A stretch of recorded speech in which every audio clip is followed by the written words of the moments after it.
Bonjour à tous. Alors aujourd'hui, je vais vous parler de mon expérience personnelle, c'est-à-dire mon parcours d'études. Alors tout d'abord, je ne savais pas encore quoi faire comme métier à cette époque-là.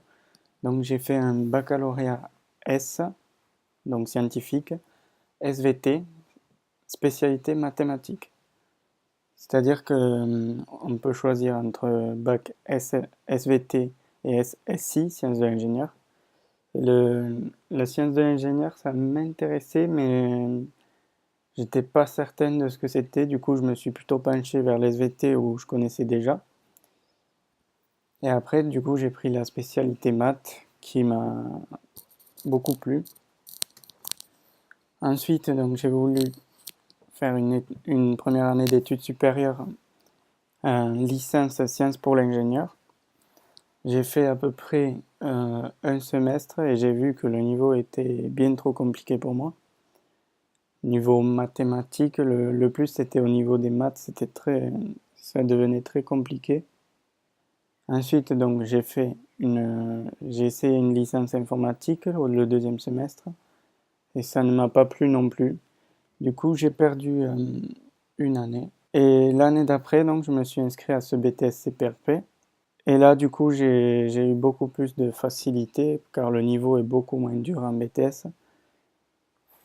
Ensuite, donc, pour parler de mon ressenti par rapport à ce BTS, quand je suis arrivé, donc, je n'avais aucune connaissance dans le milieu de l'usinage.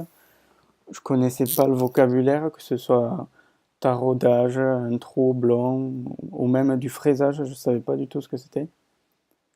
Et ça, c'était un point faible à l'entrée de ce BTS. Je connaissais pas les machines, je ne savais pas les utiliser, les commander. J'avais plus de facilité donc dans les matières générales comme les maths, la physique, l'anglais. C'est pour ça d'ailleurs que j'ai créé cette chaîne pour expliquer par exemple à certaines personnes qui ont des difficultés des matières comme les maths ou etc. Ensuite, il faut savoir qu'il y a dans les classes donc 80% de bac pro et 25% d'autres filières. Donc moi, je faisais partie de ces 25%. Ensuite, il faut savoir qu'il y a beaucoup d'entraide parce que c'est des classes généralement très petites. Nous, on était 11.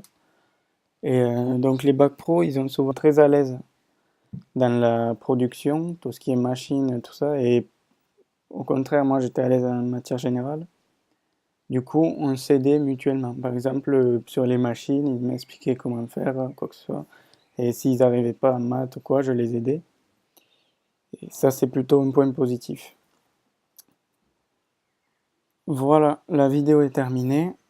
Donc, pour la prochaine vidéo, je voulais choisir le thème de la prochaine vidéo qui sera soit sur le stage en entreprise, soit sur le rythme de travail, soit sur la présentation de mon projet.